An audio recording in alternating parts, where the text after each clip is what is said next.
NDC Florida chapter launch Saturday, October 15th, 2022 from 8 p.m. to 12 midnight. Dress code semi-formal. Music by DJ Chris and DJ Dre. It's all going down at Sing's Roti Delight, 4301 North State Road 7, Lauderdale Lakes, Florida 33319. There's going to be a buffet dinner, a cash bar, and a representative from the NDC Party of Grenada will be present. Join us. It's just a $50 donation. Don't forget to RSVP 718-986-3901 or 203-984-8738. See you there. Forward with NDC. Forward, forward, forward. Grenadian products are now only a mouse click away at grenadamarket.com. Nutmeg and guava jams, jellies and the syrups, world famous nutmeg pain relief spray, black sage, soursop, lemongrass, and bois bande bar. Ordering is simple and friendly. All major credit cards accepted. Safe, secure shopping guaranteed. grenadamarket.com ships your product anywhere in the world. So when you can't go to the island, the products off the island can be sent to you. Just log on to www.grenadamarket.com and experience our quick delivery and homely service.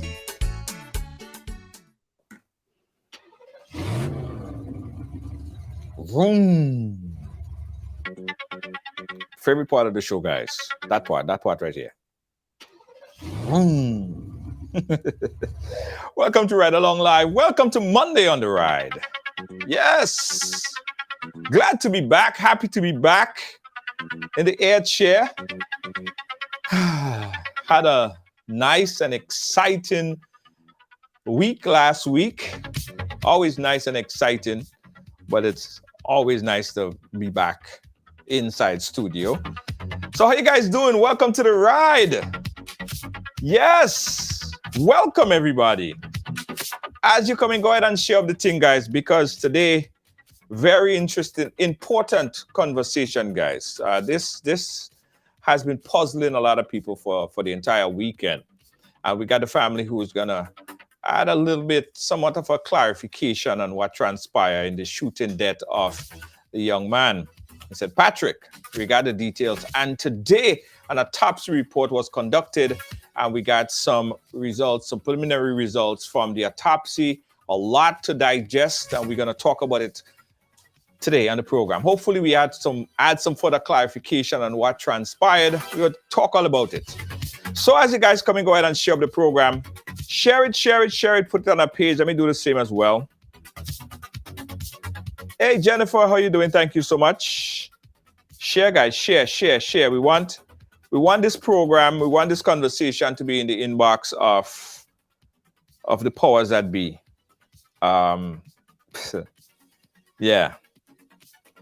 Let me share on a couple more pages. Lynette, how you doing? Lenora Augustine, thank you so much for sharing. Lenora Augustine. Dodo Charles, thank you so much for sharing. Linda, good evening to you, Linda. Thank you so much. Valette Solomon, thank you so much, Valette. Judy, thank you so much. Lydia, I appreciate you so much. Sharing is caring. Guys, when you share this program here today, trust me, it will get into the box of the people who needs to hear it, right? So listen, guys, over the weekend, we published a press release that was sent out by the RGPF. And let me read the press release back for you guys. All right, and it quotes, man dies following incidental shooting. Joshua Paul, a 68-year-old resident of St. Patrick, passed away at the General Hospital on Friday, the 7th October, while being treated for a gunshot wound to the leg. Now, during the early hours of Thursday, the 6th, 2022, a uniformed officer responded to a crime in progress at Seaton James Street, Grenville, St. Andrews. On arrival, he met and detained the offender. While being escorted to the police station, an incident occurred.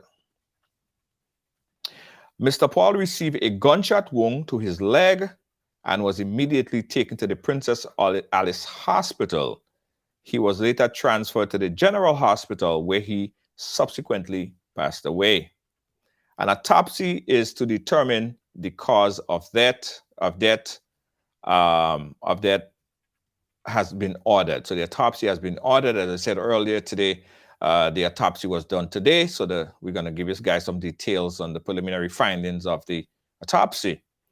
The Commissioner of Police and the member of the RGPF extend sincere condolences to the family and loved ones of Mr. Joshua Paul. Now, when I first read this press release from the RGPF, I was a bit confused. But then I spoke to a few other members and they sort of explained it to me. I still didn't get the full clarification as to what happened. We still haven't gotten any kind of press conference from the RGPF to add further clarification as to what actually transpired.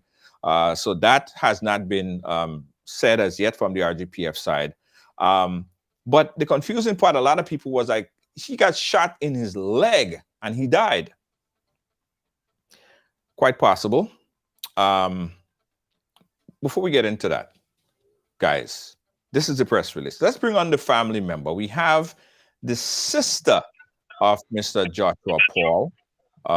She is joining us right now on the live. And we also have the nephew, I believe, of Joshua. So we have the family member joining us live to give us some clarification from their perspective, from their point of view as to what happened.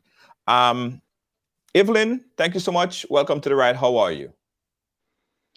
Thank you so much, Junior, for affording us, as the family of Joshua Paul, the opportunity to be on your live this evening. We appreciate the timing. Yes. And we are doing relatively well. Relatively well. I understand there's a lot that you're going through at the moment, but you're very close to the camera, so just pull back a little bit because you're very, very close. All right. Right. Okay, that's fine. That's better. All right. So, Evelyn, first tell us about Joshua. Tell us a little bit about Joshua, your brother. Okay. Joshua, my brother, and they released that he was 68. Joshua was 63 on the 7th of September. He was 63. Okay, so he wasn't 68 as stated in the police press release. He was 63. Yes, last month he was 63. Okay, all right, go ahead. Okay, and I am not here to paint a white picture of my brother. Just go back a little bit again. You're kind of really close, so it's kind of cutting half of your face, if you can. Right, thanks. I mean, it's good that we could hear you. Just if you could see, it will be fine as well. So go ahead. Okay, I am not painting a beautiful white picture of my brother. Joshua is very well known in the parishes of St. Patrick's and St. Andrews, and for some time now he has been living in St. Andrews. So Joshua he's on drugs. He was on drugs, and I mean hard substance like cocaine. And as a result of that, Joshua participated in illegal activities like stealing. So he was in conflict with the law on many occasions. He was arrested, and the policemen at Grenville, they are all very acquainted with Joshua, and in fact they named him Sergeant Paul. So they knew him very well.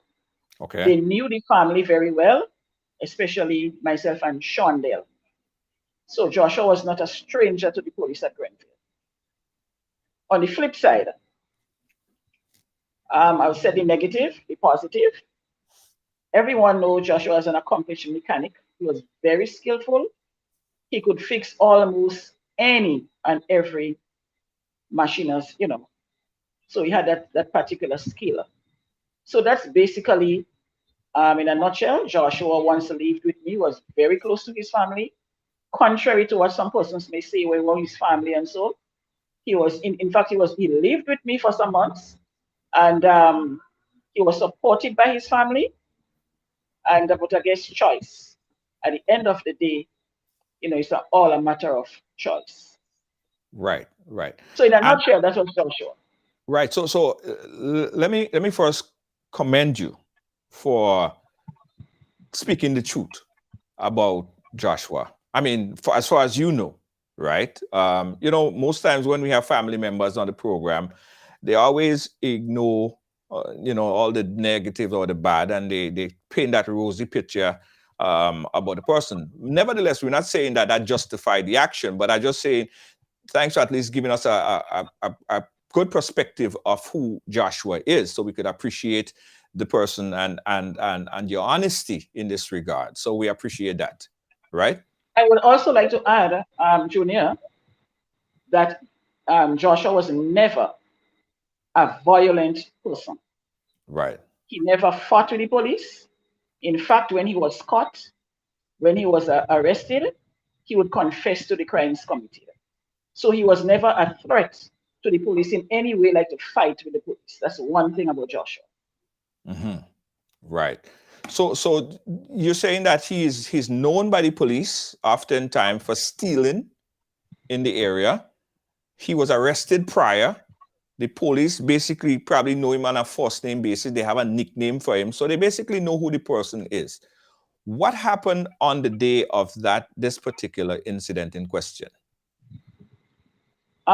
Junior, Friday, about between the hours of 12 and 1 p.m., I received a telephone call. I was away from home.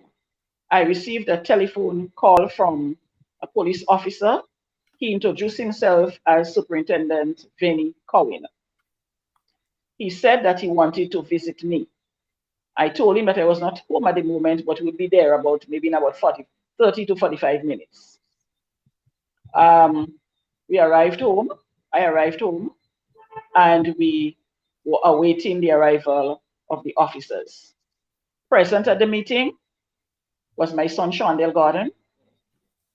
Sorry, not Shondell, but Jamie Gordon. Right.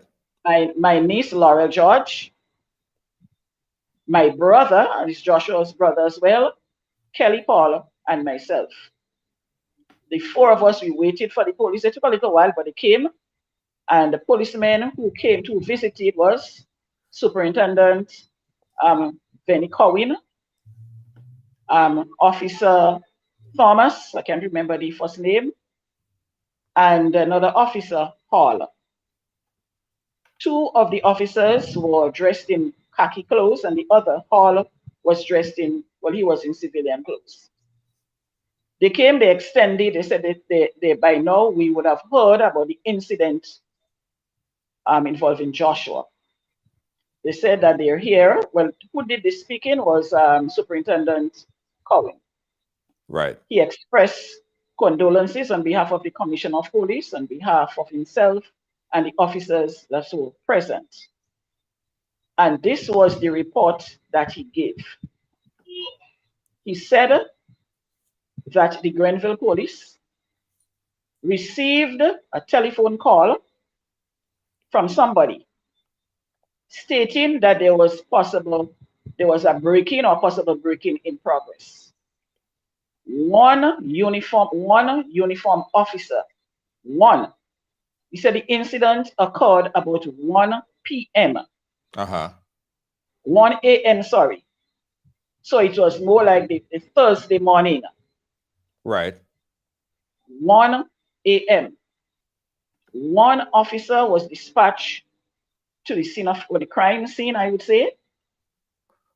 And upon arrival... Hold on. Stick up in right there. They got a report of an incident of stealing, a crime, and one police officer responded? That's what Officer Cowan told us. One officer went to the crime scene. Okay. And upon arrival, met Joshua. He said an incident occurred and Joshua was shot. In fact, it was that when he said Joshua was shot in his knee. The first report that we got was in his knee. Mm-hmm. He said Joshua was taken to the hospital and he died. I think he died early Friday morning. either Thursday night or Friday morning, he died. That was the report from Officer Cohen. That was the report to the family. So we asked many questions. Many questions were asked. I could imagine. Questions like, are you saying that a robbery or crime was in progress and you're going to send one officer? Single police officer, crime in progress? One. Uh-huh. One. He said that he gave reasons why it was one. Why reason did he give that there was only one officer that was sent? Well, like police were sleeping and to wake them up, and the diaries, I think it was one diary or something like that. And at that time, apparently to us was one police officer was available to go to the crime scene. Hold up. So he told you that the other police officers were sleeping and they didn't want to wake them up? He said they're having to get up to get dressed and so that one police officer went. Wow. Okay. And we began. We asked questions like, are you saying to us that one single gunshot wound in the knee killed our brother? He said that he was not sure. He was not in a position to say whether or not cause of death was by the gunshot wound, because an autopsy would be done, and he do not know if Joshua maybe had complications or so.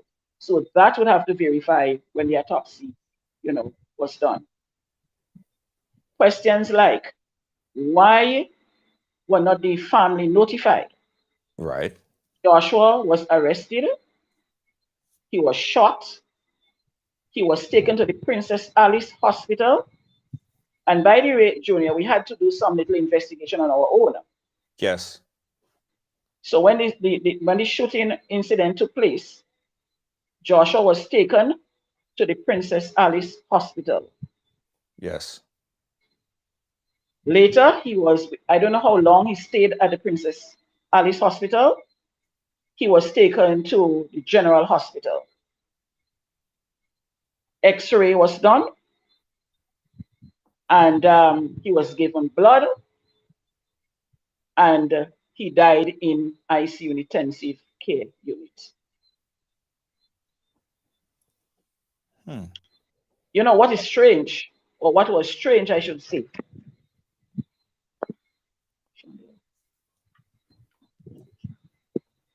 Yeah, I'm still here. Okay. Guys, watching right along live. Oh, yeah. Go. You there? Yes, I'm here. Yeah, go ahead. Okay. What is still strange though? Is the fact whenever Joshua was arrested by the police, he would call, as soon as he entered the police station, he would ask for a call, and he would call his family members. He would call me, he would call Shondell, my son, or he would call his uncle, Carl Caton. He would call family members. Once he's in difficulties, he would call. And we would respond. We would bring clothing or food, but we would respond. And as I said, we were very close. In spite of, the situation with him, we were very close. So, Wendy, this is puzzling as well. Hold on one second here. Hold on one second here. Because based on reports, let me see. Did they tell you of any altercation that occurred between Joshua and the police officer? They said an incident. You there? Yes, I'm here. Yeah, go ahead. They said an incident, but in other reports, we're hearing that he fought with the police and whatever, but the police did not say. They said there was an incident. All right. And Junior, I might add for the benefit of the listeners, and so the family was not connected. The incident happened early Thursday morning. Right. 1 o'clock. Joshua was taken to the Princess Alice Hospital. Then the General Hospital. He died, and his body was placed. He was placed Otway's funeral home. When we And asked, his body was placed there before they even contacted the family? yes, when we asked why was he placed there, some reason like the hospital, I don't know if it's the inability of the hospital maybe to house the body or whatever, but we later learn that the hospital do not have a morgue in operation. Right. Yes. So the body was taken to Otway Bailey morgue. The officer told us that if the body has to be transferred to another funeral agency, a cost of $500 would have to be paid to Otway Bailey. We asked who would pay the money, who's responsible. He said the family would be responsible for paying the $500 if we have to transfer that body.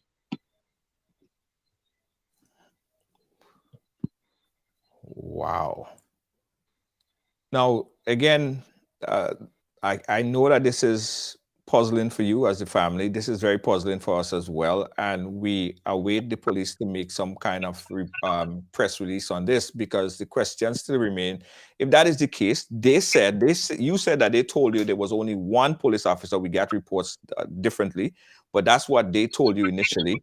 And they did not contact you, although it was significant time between the time of death till the time that they probably would have escorted him to the morgue or to the funeral home. The family was not contacted. You were not contacted. No. The only time we were contacted when the police officer called me between 12 and 1 o'clock on Friday.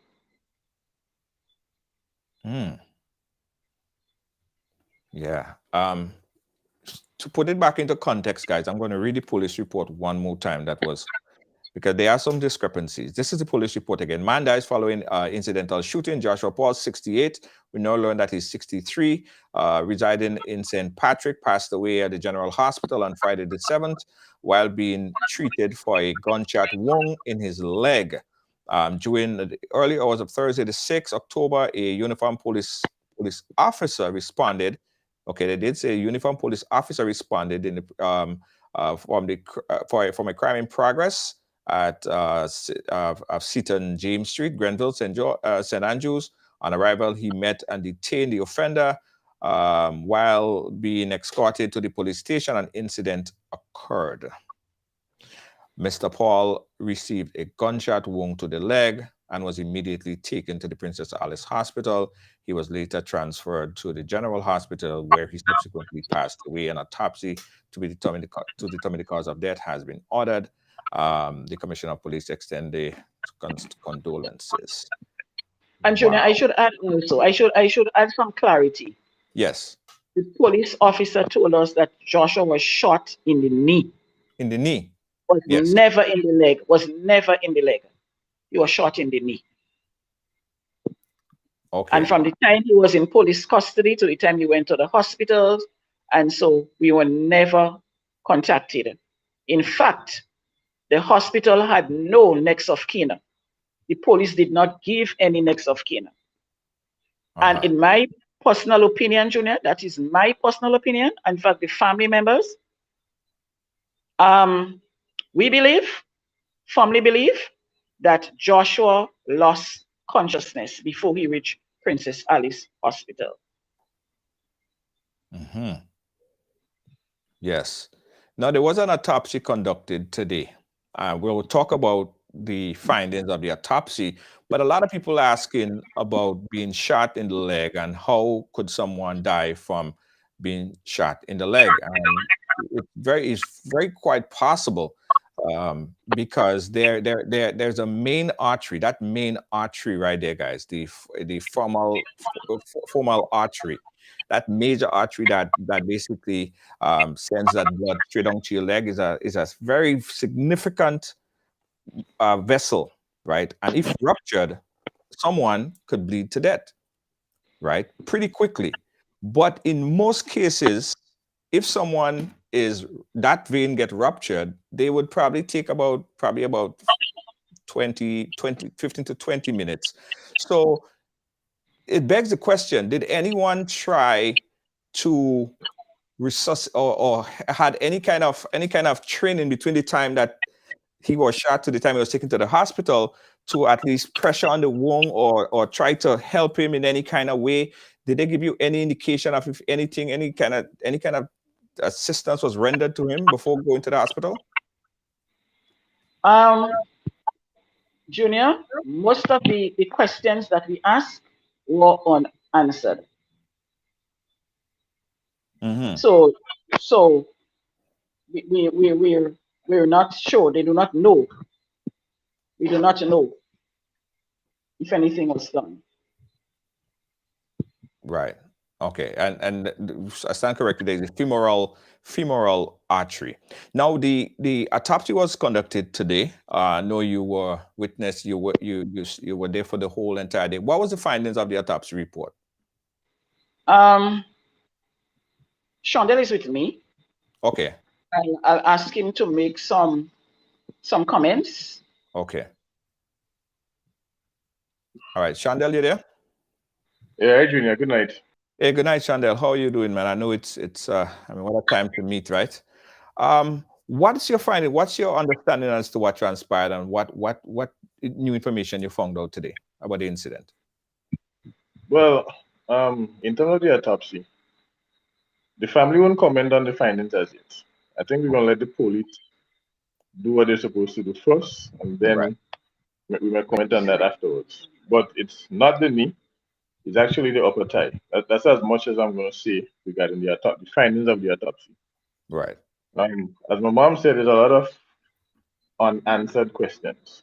Mm-hmm. The first red flag for me was having one police officer respond to a crime 1 o'clock in the morning by himself. That was my first red flag. Initially, I thought he got shot while in the process of apprehending him. That's what I initially thought. It's later on we found out that while he was being escorted, that's when he was shot. New today actually have it as 2 officers, and they name the officers. One, well, the information is out there, so I can see that it's some Ramdin and one called Smith. Who they are, I really don't know. But those are the 2 names that the New Today gave as the 2 officers that went on the call, with Smith being the one that shot him. Now, I mean, as my mom said before, my uncle is not a violent man. This man would get caught by the police a million times. He'd go in the police station a million times. He would call for clothes and food a million times. He would never fight the police. So hearing that there was the police said there was a incident. Well, I went to the police station first when I heard everything. Right. And I spoke to a police in CID, and he said that my uncle tried to overpower. That's the word he used. He tried to overpower the police. Mm-hmm. Now, when I put one and one together, the reason that I know that is my personal opinion. The reason why I think the police is putting it out there that it's one person is to validate and justify that it's easier for my uncle to overrule one police than in fact it's 2 or more police that went. So if they say, well, okay, well, 2 or 3 police responded, people might think twice, well, how that one man could overcome, one police, or 3 police. But one police at 1 in the morning, Junior, I mean, that don't make any sense to me. Yeah. My uncle is a man, I tell you, a man so accustomed being in Grenville police station. There were times I would go and drop food for him. And they would ask me who I come to see. I say Joshua Paul. I say, oh, Sergeant Paul. That man there every time that man is a police now. Jokingly. Okay. So it's the question that I had for the police today was, why was my uncle shot in the first place? Why? Like, what was the reason why? Well, first and foremost, the first question I asked him, it's been 4 days now. He told us that they called him on Friday from St. George's to come up to do the investigation. So I said 3 days now, you must at least have some insight as the information as to what the police give you for you to be the investigating officer. All questions I asked him, he just sidetracked them. We asked him 1,000,001 question and we just couldn't get any straightforward answer. Now I know there's an investigation going and they might be, not too lenient to give information. That's understandable. But we couldn't get a single thing. The only clarification we got was how he died. And as I said, I'll let the police do that first before we comment on that. That's the Right. only kind of clarification we got. Other than that, why he was shot, where he was shot, who is the police that went, we can't get no answers, you know? And to me, I think my uncle was unconscious. Because knowing him, the moment time he meet in any kind of trouble, I'll you call Shandy, or call me sister, you know? So I believe he got to the hospital unconscious. Yeah. So if he was conscious, he definitely would have called us. We don't know about that. And I Right. only knew about it not from the police, but from somebody else that called me and told me to call the police station and see what's going on with my uncle. So that's why I really knew, you know, what was happening. You know, so he was at the hospital. Someone asked the question there about your uncle and the use of excessive force. Do you know him to carry a weapon that he probably could have used to attack the police officers that could then probably justify them shooting him? Well, let me tell you something. My uncle is a coward man. You see, mouth, he a real mouth. To do things, that man a real coward. If you see police anyway, you look to run. If they hold him, he would never resist. As I tell you, that man would always get in trouble and go peacefully. And even before reaching the police station, you hear he say, well, oh gosh, well, just two little things I go and take. You know, he all just recently went and I think interfered somebody pig. See some people pig or something like that, he was in the station. Man confessed to the crime, so it's not to say he doesn't hide from them things on them. You know, so it's kind of, no, the man is not a saint. That man distress real people in life already. They could tell you that. There was a businessman in Grenville who heard him at night when they said with his gun, because he knows our family, he didn't shoot him. So it's not the man not a saint. You know what I mean? But at the same time, the way that he died is not, in my opinion, is not justified. You know, so it seems, and that's my opinion again. It seems as you know, they just see the man as a drake, and I tell you, he have a mouth. So maybe something he say or some way with the officer. I mean, how the gun just go off accidentally? Well, listen, the thing about it is, right? I've been on the shooting range. And I've shot multiple firearms before. And the hardest place to shoot somebody is in the leg. Even police officers or anyone that's training on the shooting range, to shoot somebody in the leg, you have to be an excellent shot, right? You have to be an excellent shot. So it brought me to the analyzation that in order for somebody to shoot somebody in the leg, for one, it have to be a real good shot or a real close range. The person would have to be in a really close range to the next person to shoot them, right? So that is my kind of assessment of it. Was it a close range altercation where, and it's, I mean, kind of my understanding of what happened in here, for that gun to go off to shoot your uncle, but at a very close range. Did the police give you any indication as to if there was a little brawl in the car? Nothing. Nothing. We asked them, and it wasn't in the car. I think they say I think they was walking over with him. I don't think it was in any vehicle. Yeah. Because where the incident happened, all the people who know Grenville, it's Pacey Shop. That's behind by the Nutmeg Pool. Pacey Shop to Grenville Police Station is, you take about a minute and a half to walk that, if all that. You know? So walking back from there is where the incident happened. So I really thought that they shot the man while trying to apprehend him. Something happened, not knowing that they had apprehended him already. I mean, if it's one police, I mean, you look to handcuff the person to subdue them a bit more to protect yourself. So let's just go with the assumption. That's just an assumption that he was in handcuffs. What would motivate the police to shoot him? Right. You know, why would he even take out the gun from the holster? You know, for that to even happen. You know, you have you have so much questions that we just can't get answers for it. And the police is not, well, at this stage, not forthcoming enough to at least give us something to bite. The only thing that we have to bite on is the results of the autopsy. That's it. Other than that, we don't have anything else to bite. Every question we ask is either they try to sidetrack it or they don't know. You know, I mean, and it's funny that you're an investigating officer and you don't know. Because I tell you, I drilled the man today when we went and do the autopsy. And everything as the man, you don't know. How you could don't know when you're investigating the case? I know you don't know, you don't want to give you the information yet, but here's some Yeah, information. Here's some information that we received. I know you don't want to reveal the information about the autopsy, but we did our own investigation onto the autopsy that was done today. We found out it was somewhat of a hemorrhage, and he was shot not in the knee, but somewhere in the leg that possibly would have ruptured his that main artery in the leg. That's the information that we got. We heard that, and based on our investigation on the autopsy, it was some hemorrhaging issue as a result, and that's how he died.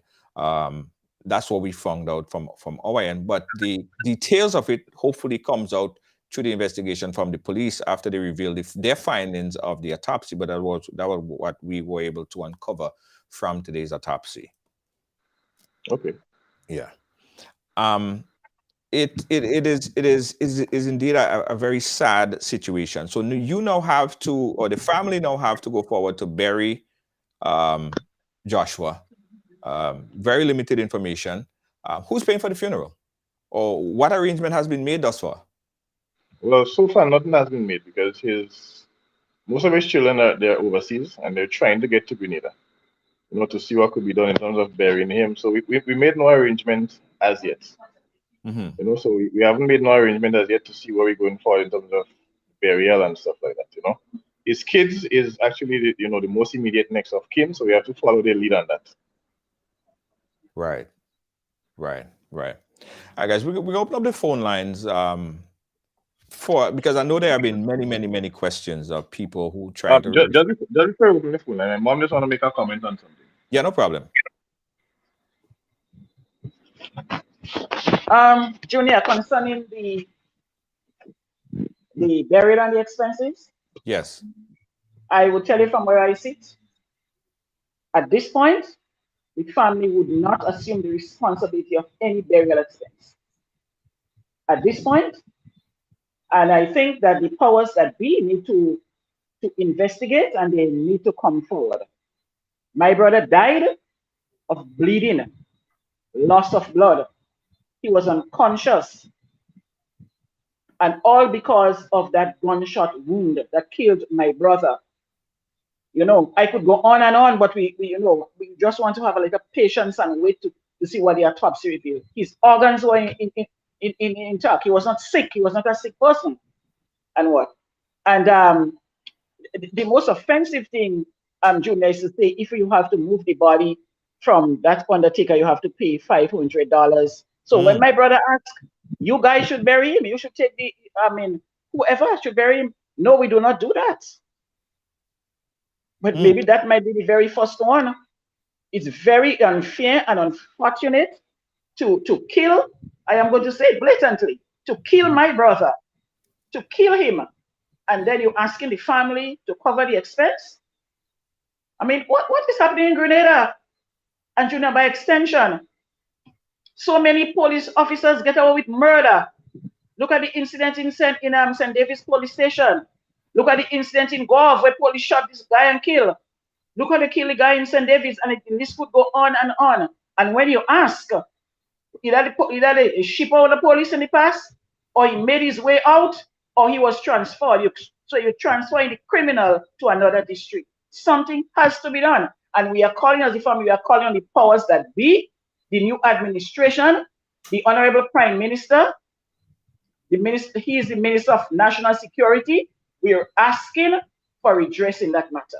We are not, Junior, I could tell you, we are not going down so. We are not taking that so. Not taking it so at all. At all. Something has to be done. And families in the past, they go to the police station when things like that happen and they cry and go along the place. And of course, we did not go anywhere. I did not go anywhere. And I said, if the police killed my brother, they have a responsibility to come to the family. And as I told the police officer, if it took them 10 years or months or days to come to report to the family, I was willing to I wasn't going to find out, and you kill him blatantly and you're asking us to cover the expense of the funeral. That's unacceptable. Something has to be done. And yeah. Honorable Prime Minister and others, if you're hearing me at this point in time, please, you need to drain that swamp. That police force need to be drained, need to be purged. Too many people got killed. Police just shooting like they're going on a shooting spree and nothing coming out from it. Nothing. Nothing. Junior, this time around, something has to be done. Yes. Something Yes. has to be done. Thank you. We got a call on the line. Let's take this call. Caller, where are you calling us from? Press star. Hello? Okay, hold on. Oh, okay. Caller, you could call us back, 718-701-5720. 718-701-5720. It's interesting. It's interesting. Did you see any indication, or did you hear of any indication, or any reports to you that he was somehow beaten? Did you see any of that while observing his body? Or Chandel? So, Junior, let me answer that. When we got to Otway Bailey, we wanted to be a part of the autopsy process in terms of seeing the body, seeing exactly what they were doing, and we were not allowed to go through that process. All we were able to do was to see him below a sheet. The only part of his body uncovered was his head.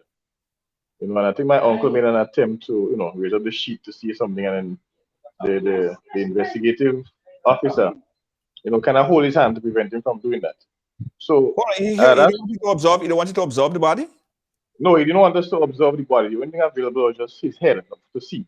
So he didn't want us to watch the body and see what was going on, and which I thought was very strange, you know, because I mean we don't want to see, you know, where he got shot, if there was any bruises on his skin to say, well, okay, well, he was beaten, or if there was any, you know, and we couldn't see that. So I called I have two close police partners. I called them, and both of them told me that family members doesn't normally go and witness the autopsy. You know, so I don't know this time around. As I say, I'm not a police. I don't know police protocol, but it was just funny to me that they were so defensive with us not seeing his body. Wow. You know, to the point where they had to hold my uncle's hand and, you know, kind of move back my uncle. My uncle wanted to see, you know. Are you serious? So, dead serious, man. So we couldn't get to be a part of the actual autopsy process to see what they were doing. We had to wait outside. Another family member identified him first to say, well, okay, yes, that's our uncle. We went there. His daughter did the identification. We couldn't get to see the autopsy process, and then we had to wait outside for approximately maybe half an hour, 45 minutes. And then the doctor came and, you know, he gave his findings.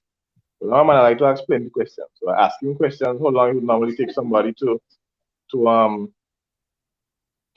bleed out. He said about between 15-20 minutes. The doctor was pretty open. Everything that we asked him, he gave us an answer. And we also asked him, in his opinion, do you think it was something close range or from a distance? He said he'll have to do some calculation because a matter of physics and, you know, other, I guess, scientific stuff. You'll have to get back to us on that part. But everything that we asked him, he was pretty forthcoming. You know, so it was pretty strange that we couldn't get to see his body before they actually did the autopsy. It was strange that we couldn't actually be a part of the autopsy. You know, and yeah, we just couldn't get to see no part of his body except his head. So we don't know if he had any other trauma before, if he had, we don't know. We don't know. Yeah, we really don't know. And that was kind of funny to me. You know? Yeah. Hold on one second. We got a call on the line. Let's just take this quick call on the line. Caller, live, where are you calling us from? Go right ahead, Grenada. Hi.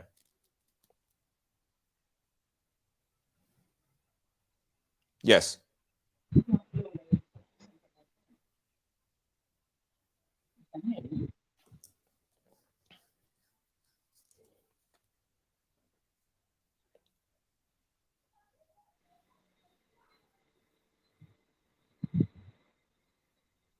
Thank you so much, Bailey's Funeral Home.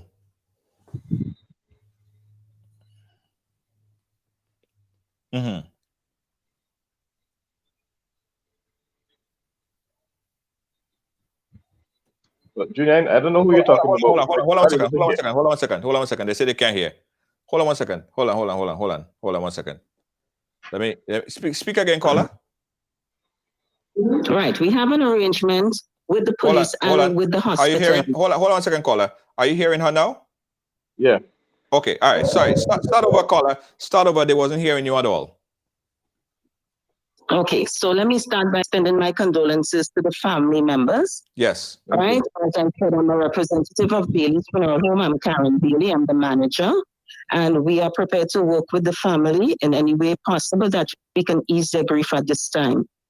All right. With regards to the holding of the body, right, with regards to the charge, all the funeral homes in Grenada have a relationship and have an agreement with the hospital and the police, whereby we hold bodies with no charge. In cases where the hospital or police is unable to contact a family member, we hold the bodies at our facility because the hospital, the general hospital, does not have a morgue that is working.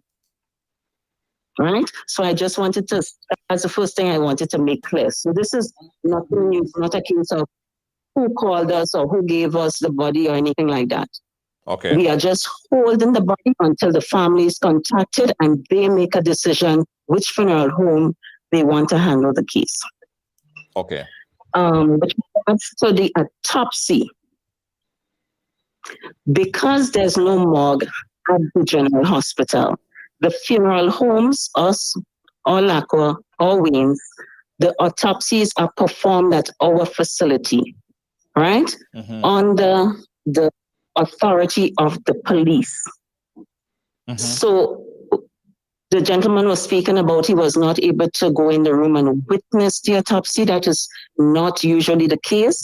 This is something that happens in private with the pathologist. It's similar to surgery in the hospital. The family members are not allowed to go in to the room. Right? So the family is there, the person would have witnessed, identified the body, and thereafter the pathologist and the other assistants with him would carry out the autopsy. Okay. So that hence the reason that he was not able to observe the body, correct? Yes, that is not a normal practice that the family members could witness an autopsy. But once the police releases the body, then the family can then make final funeral arrangements, and they would have access to the body. What about information that the families are asking as to there was report that he was shot in the knee. There were report that he was shot in the leg. What about clarification, this type of clarification for the family? Is that too much information to be given to them to find out the cause, basic cause of death of the family member? Well, the information will be made available to them by the police. That is for the police to do. Again, as I said, we are just facilitating the process for now. Right. Okay. So let me. We have the mom and the sister. You have any questions? You have any questions for the lovely lady over there at Bailey's Funeral Home? The only thing that I was, that kind of disappointed us was not being notified. I don't know if that was supposed to be Bailey's job or the police job to notify us that he's going to be removed from the hospital to the funeral home, because all that was done before we were officially notified that he actually died. Those time we didn't know anything about whether he died or whatever the case was at that. So that was done without notifying us. And the cost to say we have to pay $500, to if we are to remove him to bring him to somewhere else. To me, I think those things should be notified to us first. Yeah. Right. So as I mentioned earlier, yeah, go ahead. The police, because they were unable to contact the family, they reached out to our funeral home to do the removal. They would have escorted us because it's a police case. So the body remains in police custody, right? And the police is the one that has to take care of this investigation. Everything is under the jurisdiction of the police for now. Right. Does the sister have any questions? And there is no charge. There is no charge. Any charge at this point is for the police, not for the family. Right. Right. Well, she was told about $500, something about $500. So I don't know if you could clarify that. Well, I am unable to do so. I'm not sure who would have told her. Right. That it is $500, but I'm in my position. I'm saying no. There's no charge for the family. Any charges for the police. Right. Evelyn, you have any question? Yes, Junior. Hmm. Officer Cohen told us that if we have to transfer the body to another funeral home, we have to pay $500. And to say, I understand with you, Madam, from Otway. We're not blaming Otway in any way. The thing about it is, we're the police to say that they did not have contact for Joshua, the police at Grenfell, that is a blatant lie. That's a lie. Okay. That's a lie. Junior, I am going to make a statement. The reason, in our opinion, and later on, that will be cleared up, the reason the family was not contacted when Joshua was shot and taken to the hospital is because the state that Joshua was in, the condition that he was in, I mean, the family was going to be mad upset. So they didn't want us to see what kind of state Joshua was in. You know? Right. Right. That again, that have nothing to do with Otway Bailey's funeral home. No, at all. At Otway, thanks for clearing up some of these some of this hanging this information that we were trying to figure out. So I'm happy that you called. So at this point, what does the family like? What does the family have to do from here at Bailey's in terms of funeral arrangement or arrangement going forward? The police will be in contact with the family, and once they have completed the investigation and released the body, then the family can choose if they want the body to remain with us, which we really hope they do, or if they want to move it to another facility, they are free to do so. Right. Family, any question? Any other question for her? No, not at the moment. Not for Bailey, no. All right. Thanks for clearing up everything, Miss Bailey. Thank you. We really appreciate you and really appreciate the work that Otway Bailey's has been doing. We get a lot of good feedback from your work. All right. Thanks again. Thank you, Junior, and my condolences again to the family. All right. Thanks. Thank you. Yeah. Again, guys, we have the phone lines open 718-701-5720. We're talking about this incident that transpired. A young man shot in the leg and later died. He was still in the custody of police. We are trying to get some additional information as it relates to why, what happened, what incident that transpired, and the families here asking the same questions. They was unable to get a ton load of question answers answered today, and they're still in the dark in terms of what really happened. So they're here with us to get clarification on the matter. Junior, the main question that everybody has is, why was he shot? What led to the police to even, pull out the gun to shoot him? I mean, I know if you're apprehending the suspect, you go to the crime scene, you have your gun out. But after you apprehend him already and you're walking back with him, what could have happened? That's what we want to know. I'm not saying my uncles are safe, but we just want to know what happened. What led the police to shoot him? Right. And that is a question that we cannot get answered. How many police actually respond? We're hearing one, we're hearing two. Yeah. Then we're hearing more than two. So you see those two questions, that's the most important question we as family members we want answered. Because those two questions would determine, I'll just say this, what course of action we take going forward. Let's just put it like that. Yeah. Got another call on the line. Caller live, where are you calling us from? I'm calling from Brooklyn, New York, Junior. Brooklyn, New York, right ahead. I'd like to say my condolences to the family members. I mean, it's sad that your uncle or brother had to die this way. But I want to give an example of where I think the police they are covering up stuff. Mm-hmm. I remember my nephew died. He drowned in the falls in Annandale. And that was a police matter because they wasn't sure whether or not somebody had thrown him in the falls or if he had fell in the river by himself. Right. They had to do an autopsy and it was a police matter. I was in the autopsy room and I witnessed when they cut him open, cut open his stomach, cut open his brain, cut open his everything. And I saw it. So the fact that they allowed me to be in there when he died or drowned, why is it now that they would not allow a family member. The same thing with my cousin in Willis. He died in the police custody. And many of the young men who they say hang himself with the belt. Why would they allow family members to witness if they have nothing to cover up? Allow the family member to witness and see exactly what is taking place, so they would have a better understanding as to, how he died or what are the procedures that they're doing. So you're saying in your case, they allowed you to watch everything. I took pictures. I have videos of my nephew lying on the bed, how the doctor opened him, everything. Nazim Benjamin still has the videos all to this day, and that's my niece's husband. He could witness to that. So I'm not lying. I was right inside of the theater room there. I could call the policeman who was there in the room with me when I witnessed the autopsy of my nephew. So I don't understand why they would not allow people who die in police custody or family members to witness the autopsy. They're covering up. And they have to pay. I would have let them bury the dead too. I would have let them bury the dead. Anyway, thanks. Thank you so much for calling in. Well, Junior, I see like in the comments, people saying, who would want to see the autopsy?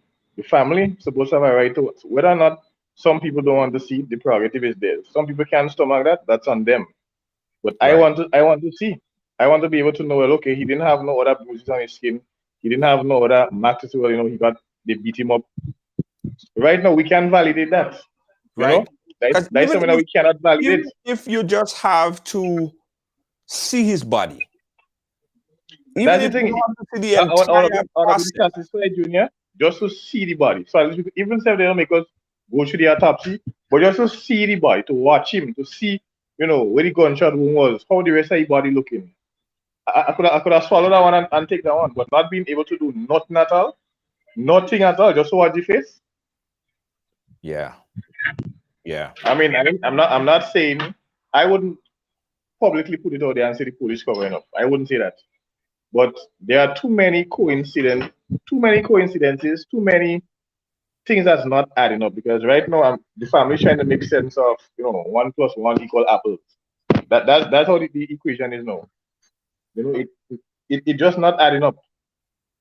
And that's just the two main answers we want to know. Was he in a handcuff? How many police? And what would actually make the police shoot him? Those are the questions that's a burning question. The other questions we want to know the answers for as well. But you see those questions I now say, that is what we really want to know, especially what made the police shoot the man. The man is not a saint, but not because he's an old drinking Grenville, meaning could just shoot the man like a dog. You understand? You don't apprehend the man already. Supposedly, I would think, police 101, you would put the man in handcuff. If it's one police I go, if I'm a police, me alone, apprehending a suspect, I will put handcuff on the man. That is to better safeguard myself and the public. So if he's in handcuff, what threat he could have been to the police to make the man shoot him? Yeah. So that is the question we want answered, Junior, and that is what we can't get answered yet. Well, to be fair, I don't think we will get them answers yet because it's still investigated. It's still an ongoing investigation, but he just had to swallow what they were telling us. Let me put it like that. What they're telling us, he just had to swallow just like that. Yeah, and at least it would give some closure to the family. Yeah, something. Of understanding. If we got to see the body, and at least not the autopsy, but at least see the body, man, before they do anything, we could have stomach that. It wouldn't be a full meal, but it'll be a little appetizer. Because right now we are on a hungry belly. We ain't get nothing to bite, nothing at all. Well, listen, again, we want to send out our condolences to the family. This is not the way that anyone wants to learn about their family member passing away or dying, being shot, and not understanding why, how, what happened. So we want to send out our condolences to you and the family. Let's take this next call. Caller, where are you calling us from? Yes, hi, good night, Junior. My condolences to the family and to that man that died. It's really sad, and I agree with the caller that called, the last caller that called. It is standard procedure that, the family wants to see that it's their right, that's their right. They want to see the body of their loved ones. And in my opinion, I believe that this police and them, they covering up a lot of things, because why would certain information, when they ask and they want to know, so much of conspiracy of covering up and stuff. And I'm gonna tell you, Grenada is Grenada is blessed as a country. It's not like in New York here, where when a police shoots someone, especially African American, where they will protest and do all this mayhem, because over here they go wild buck, when them things happen. But I hope some clarification and some truth comes to that story, because no one gives life for you to. He was somebody's child. He was somebody's brother. He was somebody's family, And I just pray that something comes out of it, because he did not have to die like that. He's not a dog. He's a human being, for God's sake. He's a human being just to take his life like this. And this police in the home, it goes to all police. Not only back home, but this police in them back home in Grenada, they need to know how to restrain people, how to conduct, how to handle people. It's like they don't know how to handle human beings. You understand? Because what I'm saying, if you restrain someone, you restrain them. What capacity that person have to what? Pull your gun or attack you. You restrain them. You contend with them so that they can keep calm and you can go about. But I think that they're covering up some things. And you know what? They always say what's in the dark always come to light. And my condolences just go to the family. It's just heartbroken, man. It's just heartbroken. He's a human being. He didn't have to die like this. And I hope some truth and clarification comes out of that. Have a good evening. Thank you so much, caller, calling in. Brilliant. Yes, let me just add, if the owner of the shop had shoot my uncle while he robbing, man, I didn't even bat in an eye. That I even go and tell her sorry for him coming and breaking the place, because I know my uncle. Mm-hmm. So when you live in this kind of life, it's just a matter of time before somebody does something, they go in the place. That I could have stopped like that. But for you to apprehend the man already, you're going with the man, which I would assume you would be in handcuffs. What would make you shoot the man so much? What my uncle could do so much to make you want to shoot the man? You don't say you go try and hold the man or restrain him even more, even say we try to fight. The first thing is to shoot the man. Yeah. So now I tell you, believe you me, this family here, we don't live in it like that. If that will be the example for police accountability, this go be it. I'm telling you, we don't live in that. So. Yes. We are at that time. Evelyn, any last words before we wrap up? Junior, let me just a minute, please. Yeah. Okay, let me express my thanks to you for taking the initiative, calling, and affording us the opportunity to be on your live tonight. We appreciate that very much. And we just wanted to clear the air a bit, although we do not have much information. But I hope that we were able to share, that would have helped in one way. And we look forward to being back on your when we get the report. We look forward to being back. A lot of things we could say, but we're waiting on the official report. So we would be back, Junior. We were told that the report might be ready and maybe in a week's time or so. So until then, we're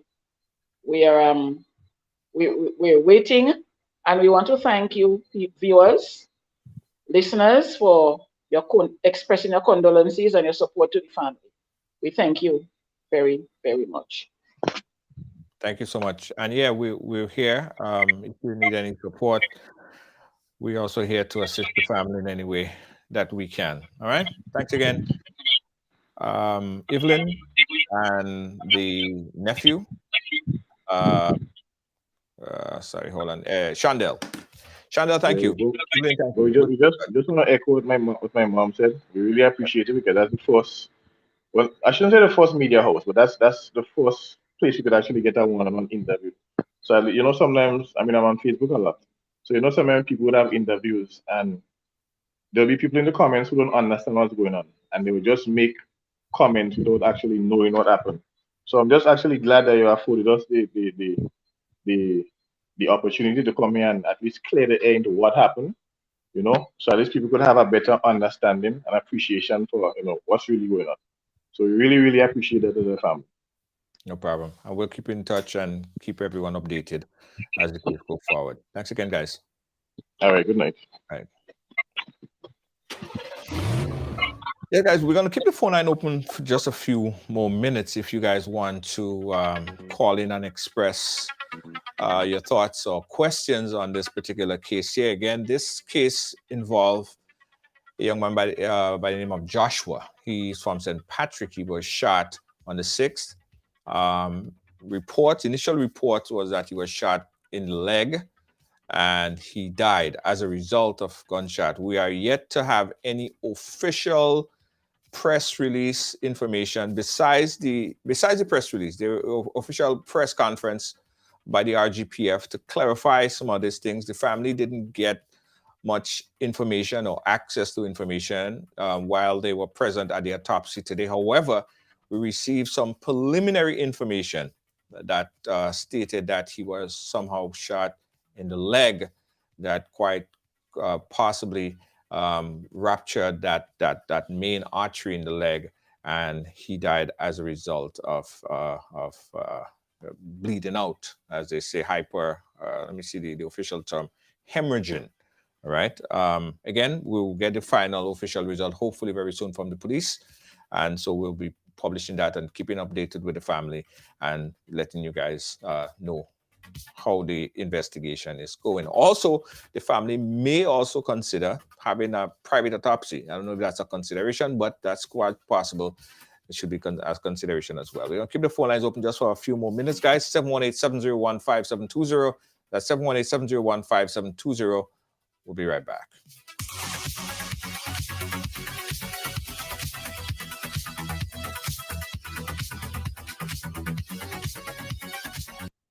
Chicks Export Limited, Toronto, Canada. Shipping barrels and other cargo to Grenada in 3 weeks, including custom clearing and home delivery to anywhere in Grenada. They source, purchase, and ship new and used anything. Call or WhatsApp Eric, aka Greens, on 416-569-9755. That's 416-569-9755. Check us out on Facebook at Green Chicks Export or email us at greenchicksexport@gmail.com. Williams Funeral Service serve you with dignity and compassion as you mourn. Every day, we embark on the journey of life, and one day, the journey will end. It's on that day that you can entrust the celebration of life of your loved ones to David Williams Funeral Service. Call 718-291-3823.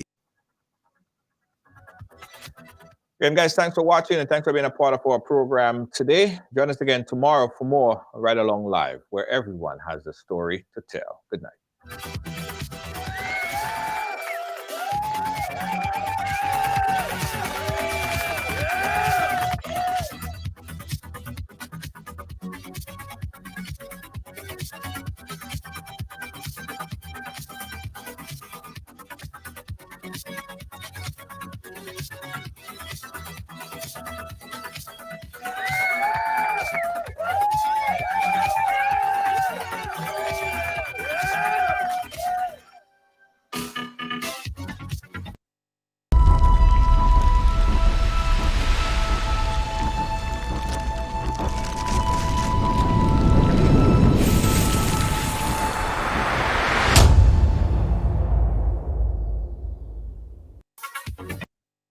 NDC Florida chapter launch Saturday, October 15th, 2022 from 8 p.m. to 12 midnight. Dress code semi-formal. Music by DJ Chris and DJ Dre. It's all going down at Sings Roti Delight, 4301 North State Road 7, Lauderdale Lakes, Florida 33319. There's going to be a buffet dinner, a cash bar, and a representative from the NDC Party of Grenada will be present.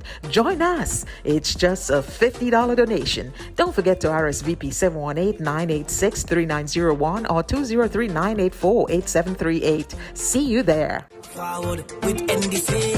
Forward, forward, forward. Make this carnival a special one at Spice Island.